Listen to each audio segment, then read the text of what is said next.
大家好，我面前有一部搭载 iOS 26的 iPhone， 现在让我来和大家分享如何管理应用市场的安装。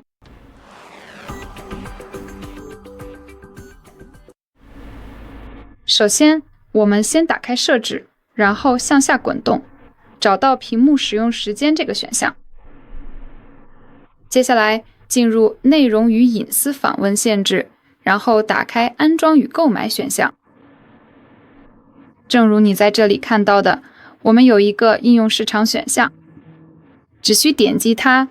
如果你设置为不允许，那就勾选允许；如果你想关闭它，就勾选不允许。这里怎么设置，完全取决于你自己。我只是想告诉你在哪里可以管理应用市场。好了，这就是全部内容。非常感谢你的观看，请点击订阅按钮并点个赞。